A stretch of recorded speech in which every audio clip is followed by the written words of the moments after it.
পৃথিবীর শ্রেষ্ঠ নিয়ামত কোরআন শরীফ। এটা মানেন কিনা?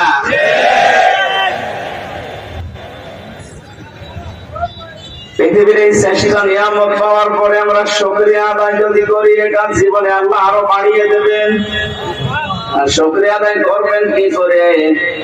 অনেকে রুটি পর্যন্ত খেয়ে ঢেকর একটা তুলে বলে আলহামদুলিল্লাহ। শুকরিয়া আদায় করার পদ্ধতি তিনটা। এক নম্বরে আপনাকে মুখে স্বীকার করা লাগবে যে হ্যাঁ এটা নিয়ামত। সবাই কিন্তু বলেছেন যে কোরআন এটা নিয়ামত, কথা বলেন। দ্বিতীয় নম্বরে আল্লাহ পাক নিজে ব্যাখ্যা দিচ্ছেন, শুধু মুখে উচ্চারণ করে বললে হবে না, অন্তরের ভেতরে তোমার আনন্দ লাগা লাগবে। 1 বছর পরে অনুষ্ঠানটা এখানে হচ্ছে, কোরআনে কারিম এখানে আছে, এই জন্য এলাকায় মনে হচ্ছে ঈদ লেগে গেছে। আপনি নিজের মন থেকে বলেন, কোরআন যদি আজকে এখানে না থাকতো, শুধু আমির হামজা একা আসতে। সুতরাং আমার মনের ভেতরে আনন্দ কোরআনের কারণে। 3 নম্বরে এখান থেকে যেগুলো ডেলিভারি দেওয়া হবে, যেগুলো বলা হবে, এই কথাগুলো আপনার প্র্যাকটিক্যাল লাইফে আপনি মেনে চলবেন। শর্ত পেলাম কয়টা? মুখে স্বীকার, মনে মনে শান্তি পাবেন, আর এগুলো প্র্যাকটিক্যাল লাইফে মেনে চলবেন। আল্লাহ যেন এভাবে শুকরিয়া আদায় করে তার এই নিয়ামতকে আরো বৃদ্ধি করে দেন, বলেন আমিন। ওয়ালাইন কাফারতুম ইন্না আযাবি লাশাদীদ। যদি কুফরি করো, নাশকরি করো, যদি দাম না দাও, মূল্য না দাও, আমি আল্লাহ ওই নিয়ামত জীবনের মতো ছিনিয়ে নেব এবং আযাবের ভেতরে ফেলে দেব। শুধু যদি আল্লাহ আযাবের ভেতরে ফেলে দেব এতটুকু বলতেন, সত্যি আমি আয়াতটা পড়তাম না। ইন্না দিয়েছেন, আবার লাম দিয়েছেন।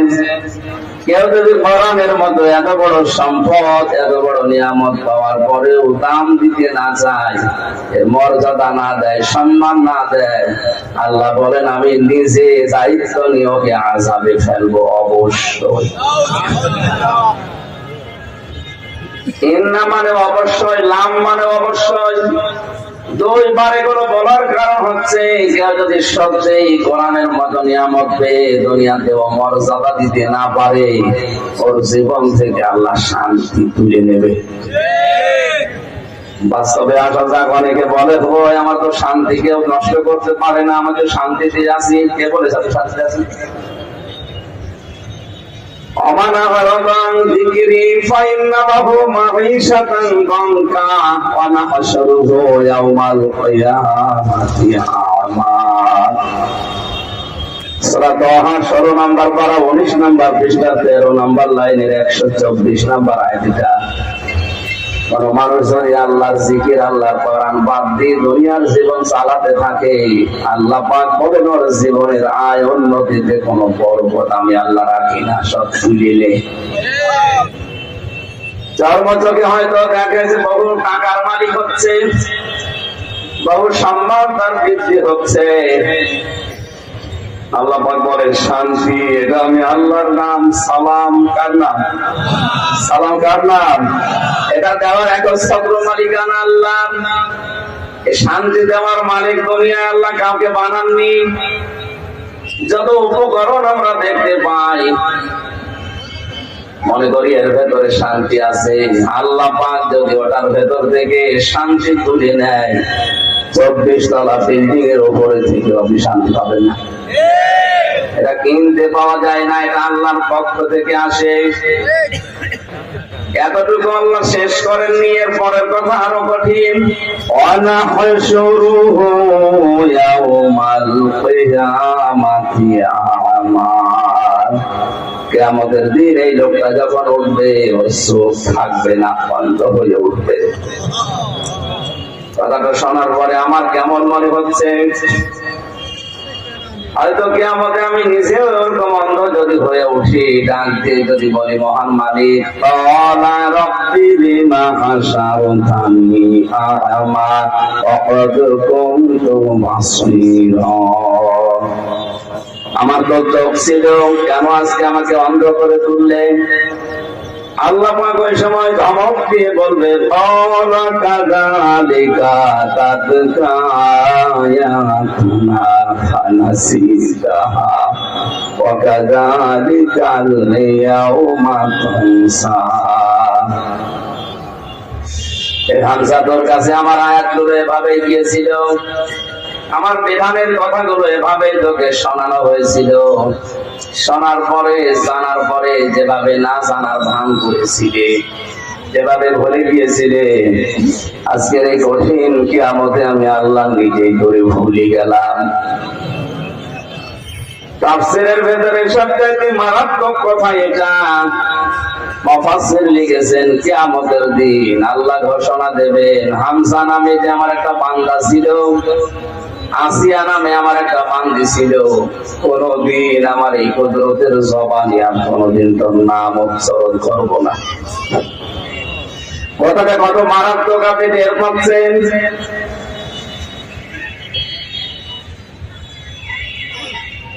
আমাদের মালিক যিনি আসল, তিনি যদি বলেন আমি তোর নাম কোনদিন আর আমার এই মুখে উচ্চারণ করবো না, যে আমার হামজা নামে একটা বান্দা ছিল।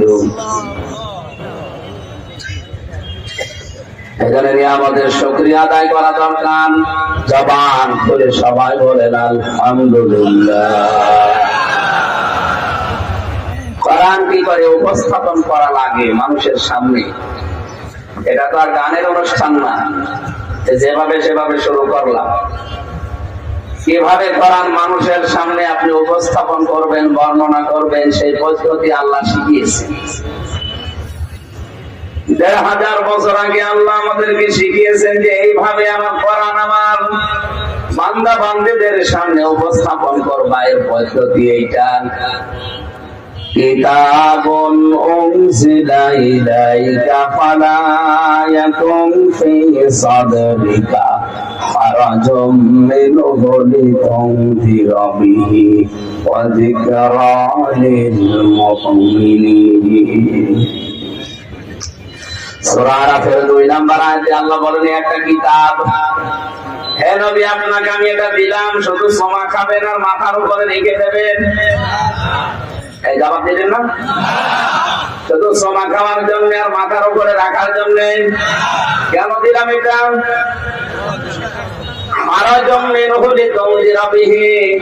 এটা দিয়ে যখন মানুষকে সতর্ক করবেন, মানুষের সামনে বক্তব্য বিবৃতি দেবেন, তখন যেন আপনার মনের ভেতরে কোন সংকীর্ণতা কাজ না করে। হারাজন শব্দের ব্যাখ্যা পেয়েছি আমি তাফসীরে ২টা, একটু ভালো লাগবে। ১ নম্বরে আপনি যখন কোরআন প্রচার করতে যাবেন সে এলাকাতে, এই বাউফলে হয়তো অনেক মানুষ এমন আছে কোরআনের কথা না বোঝার কারণে মন খারাপ করতে পারে। এরকম মানুষের থানায় নেই? যেটা আল্লাহ বোঝাতে চায় ওইটা বললে ও হয়তো ওর জ্ঞানের পরিধি ওই পর্যন্ত নেই, বোঝে না, উল্টা দিকে নিয়ে আন্দাজে মন খারাপ করে। ২য় নম্বর হারাজনের ব্যাখ্যা, আপনি যখন কোরআন শরীফ থেকে তাফসীর করবেন, ওই এলাকাতে হয়তো আবহমান কাল থেকে এমন এমন নিয়ম নীতি ইবাদত মনে করে মানুষ পালন করে আসছে, আসলে যেটা ইবাদত না, যেটা ইবাদত না কোরআনের সাথে ওটা মিলার কথা। আরো জোরে বলেন, যখন মিলবে না এই মানুষগুলো চিন্তা করবে এতদিন আমার বাবা আমার দাদা আমার পীর সাহেব করেছে, আরে কি বলে, তখন ওই মানুষগুলো আপনার উপরে মন খারাপ করবে, রাগ করবে। শুধু রাগ না, তেড়ে আসবে আপনার দিকে। এই যে তেড়ে আসবে আপনার দিকে মারার জন্য, এটা তো আমি বানালাম। সূরা হজের ভেতরে আছে ১৭ নম্বর পারা ১৯ নম্বর পৃষ্ঠা ১৩ নম্বর লাইনে আছে ওয়াইদা তুতলা আলাইহিম আয়াত আয়াতুনা বায়িনাতিন তা'রিফু ফি ওজুহিল্লাযীনা কাফারুল মুনকার। নবী আপনি যখন তেলাওয়াত করবেন কোরআন, যখন ওদেরকে বোঝাবেন, আপনি দেখবেন ওই কাফের যারা বিশ্বাস করে না এটা, ওই মানুষগুলো আপনার দিকে মারার জন্য উদ্যত হবে, মনে হবে ওদের খেয়ে ফেলবে। ১,৫০০ বছর এসে এরপরে এখন যে অবস্থা, আমার মনে হয় এই দুইটা ব্যাখ্যা যেটা কোরআনে আছে একেবারে হাড়ে হাড়ে মিলে যাচ্ছে। অধিকাংশ জেলায় গেলেই না বুঝে আন্দাজে বলো হুজুর রাজনীতি। আরে বেটা, রাজনীতি কিসের? এটা কোরআনের নীতি। তোমার কাছে রাজনীতি মনে হচ্ছে, তুমি আয়াত বোঝো না তাই।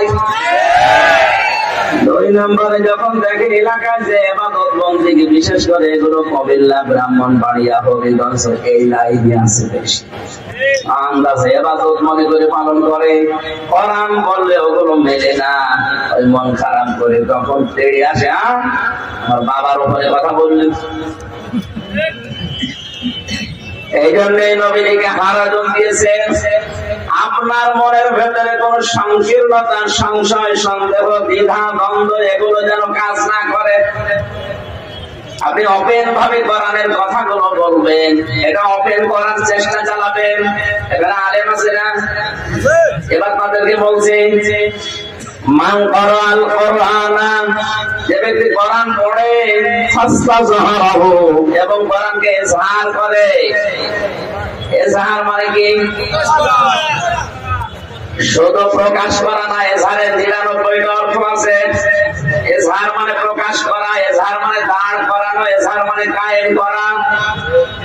যে ব্যক্তি কোরআন পড়ে এবং কোরআনকে দাঁড় করানোর জন্য, কায়েম করার জন্য, প্রতিষ্ঠা করার জন্য চেষ্টা চালিয়েছে, আল্লাহ হালালাহু, আর কোরআন যখন দাঁড় হবে, প্রতিষ্ঠা হবে, কায়েম হয়ে যাবে, তখন এই কোরআনের যে হালাল গুলো আছে, হালাল গুলো আঁকড়িয়ে ধরবে। হারামা হারামাহু, এর ভেতরে যে হারাম গুলো আছে, নিষিদ্ধ, এগুলো ছেড়ে দেবে। আদখালাহুল্লাহুল জান্নাত, আল্লাহর নবী বলেন, আল্লাহ নিজে তাকে দায়িত্ব নিয়ে জান্নাতে প্রবেশ করাবে না করিয়েছে। এটা মাজির শব্দ, অতীতের শব্দ। আদখালাহুল্লাহুল জান্নাত, আল্লাহ নিজে তাকে জান্নাতে প্রবেশ করিয়ে দিয়েছে। তার মানে কি? কোরআন যদি ইজহার করার জন্য আপনি চেষ্টা চালান, এতদিন পর্যন্ত শুধু ইজহারের ব্যাখ্যা মনে করে প্রকাশ করা, ওপেন করা না, ইজহার মানে দাঁড় করানো, প্রতিষ্ঠা করা, কায়েম করা। কারণ এর পরের দুইটা শব্দ থেকে বোঝা যায়, কোরআন যদি দাঁড় না হয়, কায়েম না হয়, কোরআনে এমন এমন হারাম জিনিস আছে যেটা আপনি ইচ্ছা করতে ছাড়তে পারবেন না। আপনি এই দেশের দিকে তাকিয়ে বলেন তো, কোরআন এই দেশে কি কায়েম আছে? বলেন। মানে এমন জায়গা আছে যেখানে ইচ্ছা করলে আপনি ভালো থাকতে পারছেন না, বাধ্য হয়ে আপনাকে ঘুষ খাওয়া লাগছে। এরকম জায়গা দেশে নেই? এই গাড়িটা আমার এই পটুয়াখালী বাউফল থেকে যদি কুষ্টিয়া পর্যন্ত নিয়ে যায়, কমপক্ষে ৪ থেকে ৫ জায়গায় আল্লাহর ওলিরা বলবে, হুজুর দোয়া চাই। আমি যদি বলি, হুজুর দোয়া করে আসলাম, না আছে দোয়া নিয়ে আসবেন, দোয়া দিয়ে যান।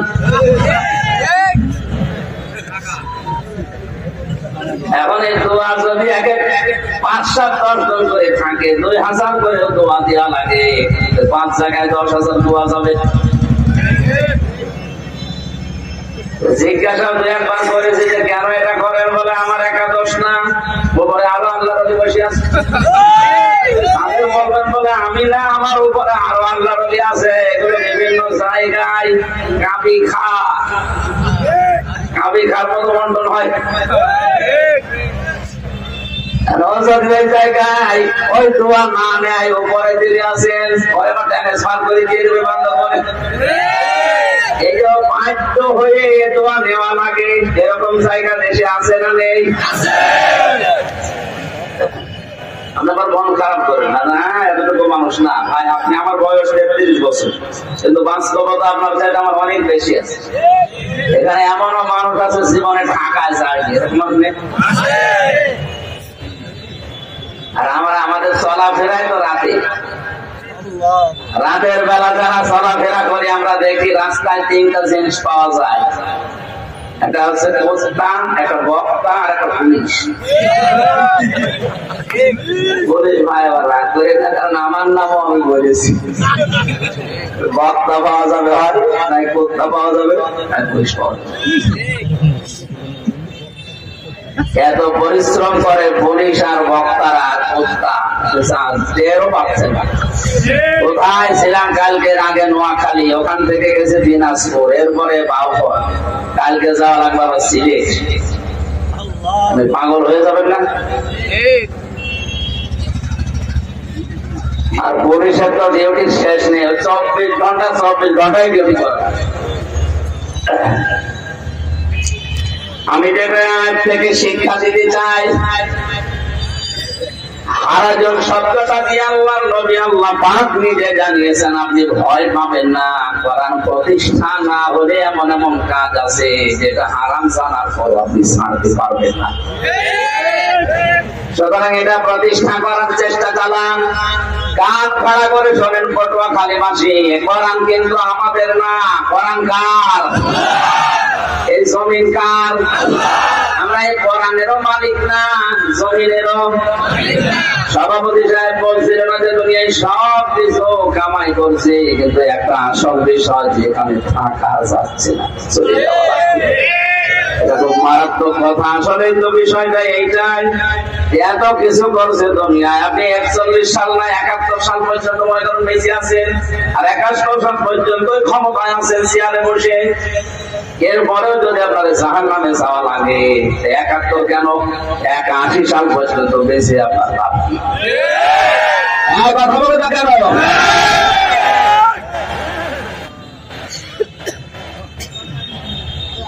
জীবনের আসল মানেটা আমরা অনেকে আজও জানি না।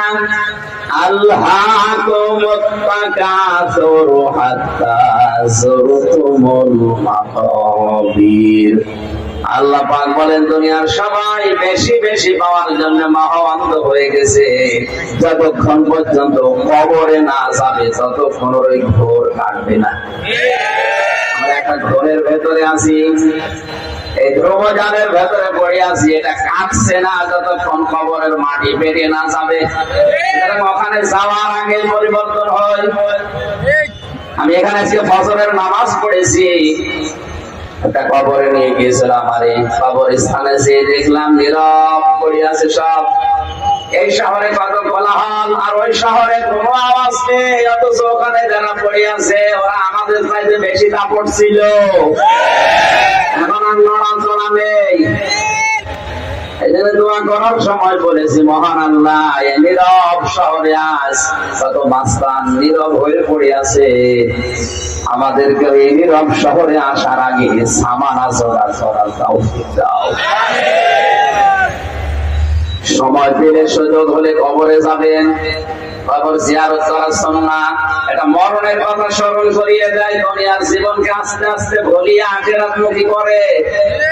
নবীজির প্রতিটা কাজ, প্রতিটা কর্ম বিজ্ঞান সম্মত, আখিরাতের আখিরাত ভিত্তিক। যেটাই করবেন ওটা আখিরাতের দিকে চলে যাবে। কবর জিয়ারত এমনি করতে বলে না, অবশ্যই এর ভেতরে কোনো সিগনিফিকেন্স আছে। এটা তাই যে আপনাকে দুনিয়ার এই জীবনের স্বাদ আস্তে আস্তে ভুলিয়ে দেবে। সময় বেরিয়েছে, সূরা ফাতিহা, সূরা ইখলাস, সূরা তাকাসুর যেটা পড়ছিলাম, এটা পড়ে একটু চোখের পানি যদি ফেলতে পারেন আর মনে মনে কাঁদতে পারেন, আল্লাহ আমার মা আমার বাবা শুয়ে আছে, দয়া করে মাফ করে দাও, আপনার জীবনও আস্তে আস্তে পাপ ছেড়ে যাওয়া সহজ হবে।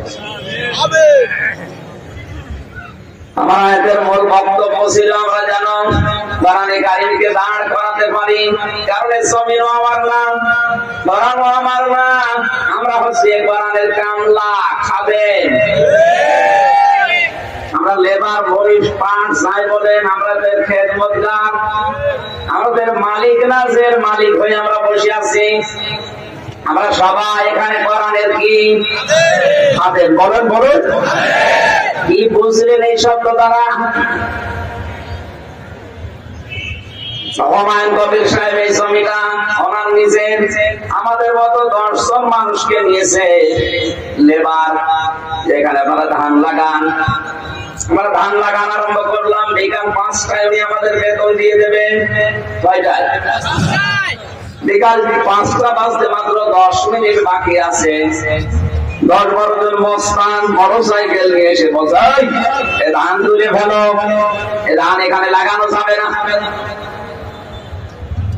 আমরা যারা আছি, আমরা যারা লেবার, আমরা যারা গামলা দিয়ে খাই, আমরা বলবো ভাই আপনি ধান তুলে ফেলবেন, কোনো অসুবিধা নেই, কারণ ধান আমাদের না, এই জমি আমাদের না, হুমায়ুন কবির সাহেবের।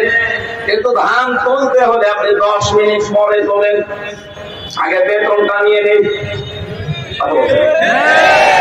বেতন আগে নেই, এরপর আপনি বিকাল 5টার পরে ধান তুলবেন, এখানে চাষ করবেন নাঙ্গল দিয়ে, আমাদের দেখার দরকার নেই, কারণ আমরা আছি বেতনের ধান্দায়। এরপরও যদি মস্তানরা বলে না এটা এক্ষুনি তুলে ফেলবো, আমাদের বেতন নেওয়ার জন্য তাদেরকে বাধা দেওয়ার তখন দরকার নেই।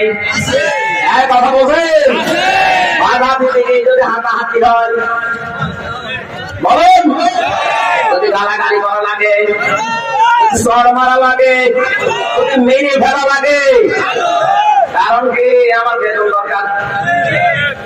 অথচ যার জন্য আমি মারামারি করছি, ওই ধান কি আমার, ওই জমিন আমার, মারামারি করছি কেন? বেতনের জন্য না হলে বাড়িতে এসে আমি ছেলে মেয়ে খাবো কি? আমাদের আসল বেতনের নাম জান্নাত। বিকাল 5টা মানে জীবনের শেষ দিন। কথা বলুন, এইটাই আমরা কোরআন পড়ে বুঝি, জীবনের শেষ দিন পর্যন্ত কোরআনে কারীম দাঁড় করানোর জন্য, কায়েম করার জন্য, প্রতিষ্ঠা করার জন্য চেষ্টা চালাবো। এর ভেতরে যদি কেউ এসে বাধা দেয়, তুলে ফেলতে চায় কোরআনকে, মারামারি যদি করা লাগে, হাতাহাতি করা লাগে, চর দেওয়া লাগে, মেরে ফেলা লাগে, কোনো অসুবিধা নেই, কারণ আমার বেতন দরকার।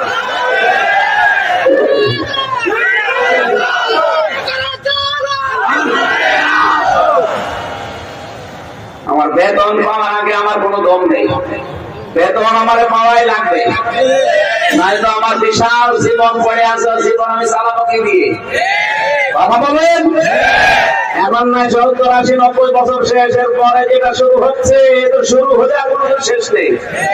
বিশাল জীবন হায়াত পড়ে আছে, ওই জীবন চালাতে হলে বেতন লাগবে না? আর ওই বেতনের নাম কি? আরো জোরে, এইটা লাগবে।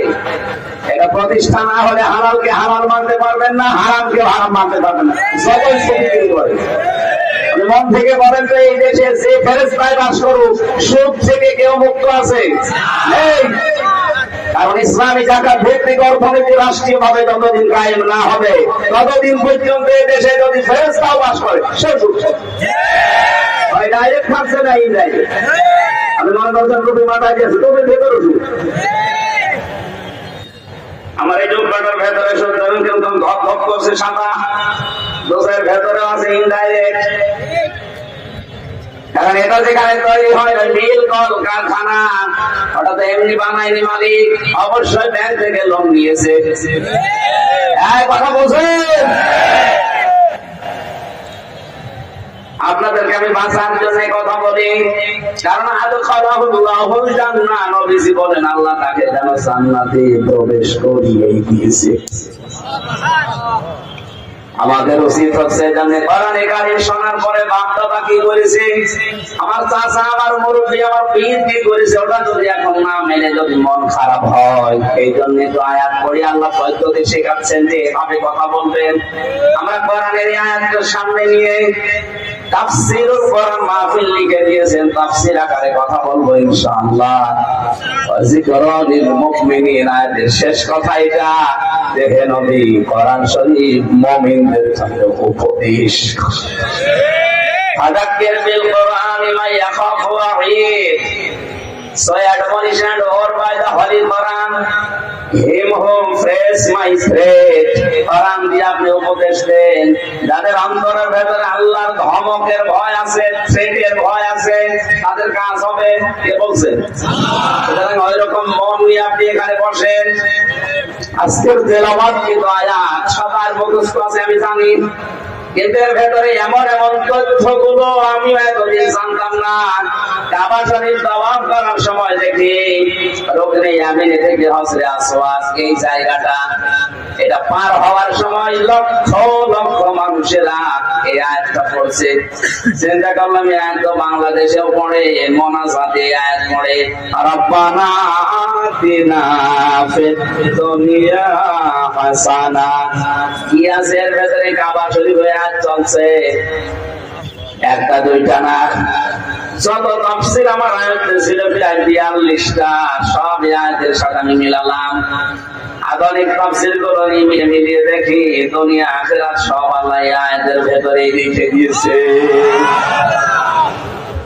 আজকে এখান থেকে আমরা কিছু নেওয়ার জন্য সব কিছু এইদিকে উজাড় করে দিয়ে কোরআনের আয়াত শোনার জন্য চেষ্টা চালাবো। যদিও এই রোদের ভেতরে কষ্ট হচ্ছে, তারপর অল্প সময় জবান ছেড়ে কোরআনের আয়াত পড়েন একবার। আউযু বিল্লাহি মিনাশ শাইতানির রাজিম। বিসমিল্লাহির রহমানির রহিম।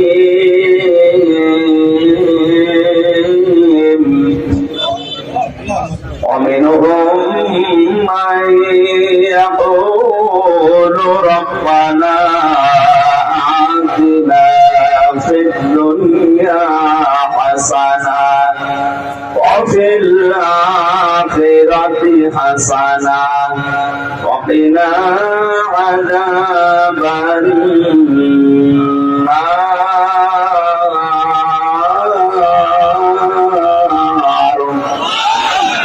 সূরা বাকারা 201 নম্বর আয়াত। কোরআনে কারীমের সূরা ফাতিহার পরে প্রথম সূরা এটা। বাকারা মানে গাভী, বকনা, গরু। আল্লাহ পাক গরু মার্কা একটা সূরা দিয়ে জানিয়েছেন, প্রবেশ করো যারা গরুর চরিত্র নিয়ে দুনিয়ায় আসো, মিনাল জিন্নাতি ওয়ান নাস, মানুষ হয়ে তোমরা বের হও। তার মানে কোরআনের কাছে না আসলে মানুষ মানুষ হয় না। এই যে গরু মার্কা চরিত্র আমাদের আছে, এটা সংশোধন করার জন্য কোরআনে কারীম লাগবে। বিশ্ব নবীকে আল্লাহ যেদিন প্রথম ওহী দান করেন, ওদিন জিবরাইল 3 বার নবীকে বলেছিলেন ইকরা পড়েন। নবীকে বলেছেন না আমি পড়তে পারি না, এই কথা জানেন না? 3 বার তিনি বলেছিলেন না আমি পড়তে পারি না, মা না বিকারি।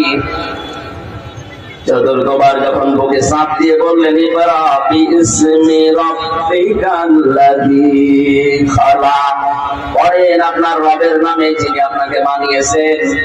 বিশ্ব নবী এবার জিবরাইলের সাথে 5টা আয়াত পর পর পড়েছিলেন। এই ভালো করে শুনবেন, 5 আয়াত পর পর পড়ে জিবরাইল বলেন, হে নবী আপনি এতক্ষণ বারবার বললাম পড়লেন না, এখন পড়ছেন কোন কারণে? নবীজি বলেন, ফেরেশতা তুমি এতক্ষণ বলছিলেন পড়েন পড়েন, যে কি পড়বো আমি? পড়বোটা কি? যখন